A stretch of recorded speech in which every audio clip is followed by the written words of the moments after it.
Hi friends, welcome to Christus Academy YouTube channel.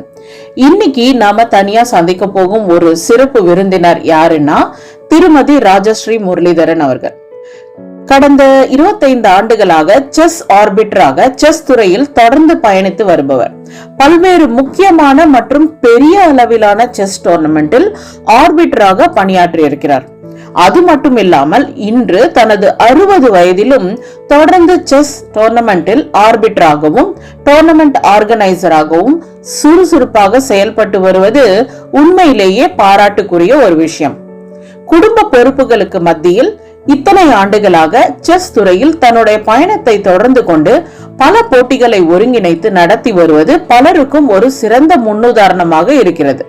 ஒரு பெண்ணாக chess துறையில் அவர் கடந்து வந்த பாதை, 25 ஆண்டுகளின் ஆர்பிட்டர் அனுபவம், பெரிய டோர்னமெண்ட்டுகளில் கிடைத்த மறக்க முடியாத அனுபவங்கள், இன்றும் இந்த துறையில் தொடர்ந்து செயல்படுவதற்கான அவருடைய ஆர்வம் மற்றும் எதிர்கால கனவுகள் பற்றி அவரிடமே கேட்போம். வாங்க திருமதி ராஜஸ்ரீ முரளிதரன் அவர்களுடனான ஒரு சிறப்பு உரையாடலை பார்ப்போம். வணக்கம். Welcome to Christus academy YouTube channel. So உங்களை பத்தி நான் ஒரு இன்டர்வியூ எடுக்க வந்திருக்கேன். எனக்கு உங்களை பல வருஷமா தெரியும். இப்போ சேனல் பாக்குறவங்களுக்கு உங்களை பத்தி சொல்லுங்களேன். எத்தனை வருஷமா செஸ் ஃபீல்ட்ல இருக்கீங்க? 26ல இருந்து இருக்கேன். பசங்க அண்டர் 8, 10 ஆரம்பம்போது உள்ள நுழைஞ்சோம். டிஸ்ட்ரிக்ட் செலக்ட் ஆனோம், போக முடியல எங்களால். அப்போ எங்களுக்கு இது கிடையாது, ஃபைனான்சியல் கிடையாது. அதுக்கப்புறம் கொஞ்ச நாள்ல பசங்க டெவலப் ஆக நாங்களும் அப்படியே உள்ள நுழைஞ்சோம்.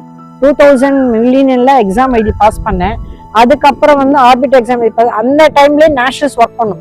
110 நேஷனல்ஸ் ஒர்க் பண்ணோம். ஒன்று அங்கே ஃபர்ஸ்ட் நேஷனல்ஸ் ஒர்க் பண்ணேன், எக்ஸாம் எழுதிட்டே பண்ணேன். அதுக்கப்புறம் நிறைய ஒரு 6-7 நேஷனல்ஸ் நான் பண்ணிட்டு இருக்கேன் சென்னையிலேயே. 110, 12, 14, 19, அப்புறம் ஒரு கேட்டகரி ஒன்று பண்ணேன், நேஷனல்ஸ் பண்ணேன். நேரு ஸ்டேடியத்துல 2 பண்ணேன், ராமச்சந்திராவில் 1 பண்ணேன், இப்போ வேற எங்கே 2-3 இடத்துல பண்ணேன் நேஷனல்ஸ். அதுக்கப்புறம் இப்படியே பசங்க வளர வளர வளர எங்களுக்கும் அந்த உள்ளுக்குள்ள நாங்கள் ஃபுல்லா என்டையர் உள்ளுக்குள்ள போயிட்டோம். நாங்கள் ஆர்பிட்டரா உள்ள போயிட்டோம். ஆர்பிட்டரா எத்தனை வருஷம் அனுபவம் உங்களுக்கு? ஆர்பிட்டரா 26 இயர்ஸ் ஆச்சு. 26 ஆயிடுச்சு. 26 இயர்ஸ். ஓகே. இது வரைக்கும் எத்தனை ஃபிடே ரேட்டிங் டோர்னமெண்ட் நடத்திருப்பீங்க? எத்தனை ஸ்டேட் லெவல் டோர்னமெண்ட்ஸ் நடத்திருப்பீங்க? ஃபிடே ரேட்டிங் ரேபிட் 2வது போடணும். இன்டர்நேஷனல் ஈவெண்ட் 1 நடத்திருக்கேன். அதான் பிலோ 1-8 கிளாசிக்கல் 1 நடத்திருக்கேன். ஸ்டேட் லெவல் சில்ட்ரன் டோர்னமெண்ட் எத்தனை நடத்திருப்பீங்க? நிறைய நடத்திட்டேன். 9 நடத்திட்டேன். டிஸ்ட்ரிக்ட் ஒரு 6 நடத்திட்டேன். Okay okay. சோ ஆர்பிட்டரா பல வருஷமா நீங்க இருந்திருக்கீங்க இல்லையா? அதுல ஏதாவது சுவாரஸ்யமான சம்பவம் பசங்களுக்கு as an ஆர்பிட்டரா நீங்க சொல்ல வேண்டிய விஷயங்கள் ஏதாவது இருக்கா? பசங்களும் ஆர்பிட்டரா இருக்கும்போது சின்ன சின்ன பசங்க தான் விளையாடும். அது அவங்களோட பொறுமையா இருந்து அது கையெழுத்து எல்லாம் பொறுமையா வாங்கிட்டு நாங்க பொறுமையா வரணும். வெளியில ஒரு நேஷனல்ஸ் வரும்போது ரொம்ப கஷ்டம் எங்களுக்கு. கொஞ்சம் தப்பு பண்ணா கூட இல்லடா அழக்கூடாதுடா சமாதானம் பண்ணி கையெழுத்து வாங்கி அதுக்கப்புறம் அந்த குழந்தைங்க வெளியில அனுப்ப வேண்டிய ஸ்டேஜ் எல்லாம் இருந்தது எங்களுக்கு. அதுக்கு நல்ல எக்ஸ்பீரியன்ஸ் கிடைச்சது. அந்த இதுல நேரு ஸ்டேடியம்ல 108 நடந்தது. நல்ல எக்ஸ்பீரியன்ஸ் கிடைச்சது எங்களுக்கு. ஒரு பெண்ணா இவ்வளோ ஏஜ்ல ஆல்மோஸ்ட் நீங்க 60 இயர்ஸ். ஸோ இவ்வளோ இதுலயும் நீங்க டோர்னமெண்ட் ஆர்கனைஸ் பண்றீங்க. டோர்னமெண்ட் ஆர்கனைஸ் பண்றது அவ்வளவு சாதாரண விஷயம் கிடையாது. எல்லாமே ஆக்சுவலி கண்டக்ட் பண்றதே அவங்கதான். ஸோ நிறைய விஷயங்களை சமாளிக்க வேண்டி இருக்கும், நிறைய ஹெல்பிங் ஹேண்ட்ஸ் இருக்கணும். ஆனா நான் பார்த்த வரைக்கும் நீங்க தனி ஆளா இருந்து எல்லா விஷயத்தையுமே நீங்களே செய்றீங்க. அந்த அளவுக்கு ஒரு மோட்டிவேஷன் உங்களுக்கு எப்படி வருது? நீங்க எதனால இவ்வளவு சிரமம் எடுத்து செய்றீங்க? இந்த பசங்களோட டிராவல் பண்ணி பண்ணி பண்ணி பண்ணி அந்த பழக்க எக்ஸ்பீரியன்ஸ் அங்க கிடைச்சது. இங்க விஜய் பார்க்ல யூத் 19 வேர்ல்ட் சாம்பியன் எடுத்துனாங்க. அப்ப நானும் சுனிதாவும் தான் போவோம். ஆர்கனைசர் இதுவா ஆர்பிட்டரா போக மாட்டோம். நாங்க வெறும் இந்த வாலண்டியரா போவோம். 2-3 டோர்னமெண்ட் அங்க வேர்ல்டு சாம்பியன் வாலண்டியரா போயிருக்கோம். நானும் சுனிதா போயிருக்கோம். அதுல போய் இன்வால்வ் ஆகி அந்த கண்ட்ரிஸ் நேம் எல்லாம் வச்சு அதெல்லாம் எங்களுக்கு ரொம்ப ஜாஸ்தி இருந்தது. நாங்க தான் ஓடி ஓடி நேம் வைக்கணும், பிளேட்டை மாத்தணும். அந்த மாதிரி எங்க நல்ல எக்ஸ்பீரியன்ஸ் கிடைச்சது. நிறைய இடத்துல கிடைச்சது எங்களுக்கு. அதுல இன்ட்ரெஸ்ட் ஏன் நடத்தக்கூடாதா ரேட்டிங் டோர்னமெண்ட் அந்த இதுல தான் நடத்த ஆரம்பிச்சேன். ரேபிட் ஃபர்ஸ்ட் ரேபிட் போட்டேன், அதுக்கப்புறம் கிளாசிக்கல் போட்டேன். ஓகே. நீங்க ஒர்க் பண்ண பெரிய லெவலான டோர்னமெண்ட் எல்லாம் ஏதாவது இருந்தா சொல்லுங்க. அடையார் டைம்ஸ் ஒர்க் பண்ணிருக்கேன். 18 டைம்ஸ் அடையார் டைம்ஸ் ஒர்க் பண்ணிருக்கேன். 18 வருஷமா 18 வருஷம் அடையார் டைம்ஸ். அதே பெரிய ரெக்கார்டா இருக்கு. அதுக்கப்புறம் கொரோனா அது விட்டே போச்சு. ஆஃப்டர் கொரோனா ஒரு டோர்னமெண்ட்டோ 2 டோர்னமெண்ட்டோ நான் பண்ணேன். அதுக்கப்புறம் கம்ப்ளீட்டா விட்டுட்டேன், நிறைய டைம்ஸ் விட்டுட்டேன். ஓகே. ஒலிம்பியாட் ஒர்க் பண்ணிருக்கீங்க? ஒலிம்பியாட் ஒர்க் பண்ணிருக்கேன். ஒலிம்பியாட் வந்து தனலட்சுமி காலேஜ்ல எங்களை கூப்பிட்டு இருந்தாங்க. அங்க வந்து கிளாசிக்கல் நடந்தது, பிலோ 180 நடந்தது, பிளிட்ஸ் நடந்தது. 3 டோர்னமெண்ட் 10 நாள் சைமல்டேனியஸா போயிட்டு இருக்கோம் எங்களுக்கு டோர்னமெண்ட் ஒலிம்பியாட்ல. ஓகே. சோ ஒலிம்பியாட்ல ஒர்க் பண்ணது ரொம்ப பெரிய அனுபவமா இருந்திருக்கும். ஏன்னா ரொம்ப அதிகமான என்ட்ரிஸ் வந்தது. அதிகமா என்ட்ரிஸ் வந்தது. அது ரொம்ப செலக்டட் பீப்புள்ஸ்ல எடுத்தாங்க. அதுலயே பயங்கர காம்படிஷன் போச்சு அதுல. ஆர்பிட்டர்ஷிப் நீங்க நிறைய டோர்னமெண்ட்ஸ் பண்ணிருக்கீங்க இல்லையா? அதுவும் ரொம்ப சின்ன லெவல், அண்டர் 8 அண்டர் 10 எல்லாம் வந்து ரொம்ப குட்டி பசங்க அப்பதான் வந்து செஸ்லயே என்டர் ஆயிருப்பாங்க. ஸோ அவங்க வந்து ரூல்ஸ் எல்லாம் சரியா தெரிஞ்சிருக்காது. நிறைய வந்து இல்லீகல்ல மாட்டுவாங்க, சரியா ஸ்கோர் ஷீட் எழுதியிருக்க மாட்டாங்க. இப்படி நிறைய விஷயங்கள் இருக்கு இல்லையா? நீங்க ஏதாவது அந்த மாதிரி அப்புறமா பேரண்ட்ஸ் கிட்ட இருந்து ஏதாவது, ஏன்னா ரிசல்ட் கொஞ்சம் தப்பா போட்டாலோ இல்ல ஏதாவது ஒன்னு டெசிஷன் தப்பா கொடுத்துட்டாலோ அது பெரிய அளவிலான இஷ்யூ கொண்டு போயிடும். சோ அந்த மாதிரியான அனுபவங்கள் உங்ககிட்ட இருக்கா?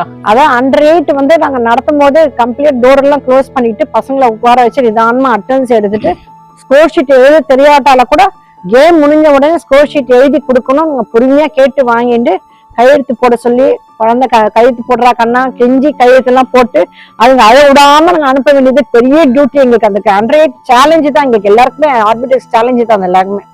சோ ஆர்பிட்டர்ஷிப் ஈஸியான வேலை கிடையாது. நிறைய டோர்னமெண்ட்ஸ் நீங்க வந்து ஆர்பிட்டர்ஷிப் பண்ணிருப்பீங்க.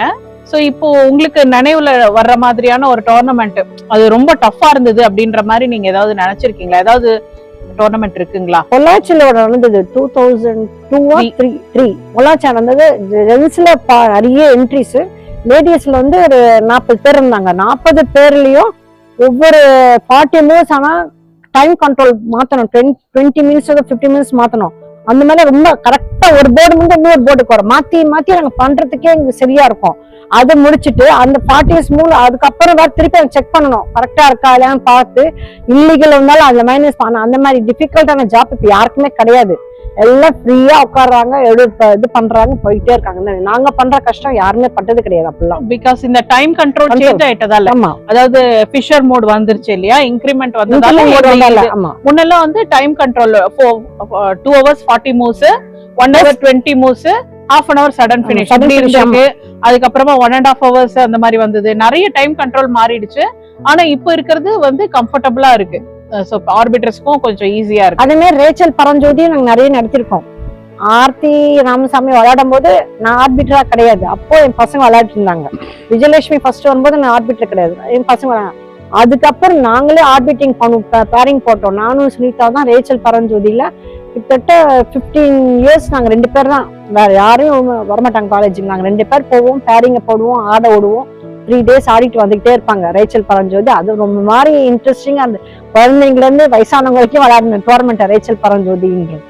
நீங்க வந்து ஒரு ஹவுஸ் ஒய்ஃப் இல்லையா? ஹவுஸ் ஒய்ஃப்ன்றதை விட ஆக்சுவலி இப்ப நீங்க பெரிய ஆர்பிட்டர், செஸ் ஆர்கனைசரும். எப்படி நீங்க ரெண்டுத்தையும் சமாளிச்சுன்னு? ஏன்னா ஆர்கனைசர் என்னும் போது எல்லாரை விட நீங்க தான் முன்னாடி போய் அங்க இருக்கணும்.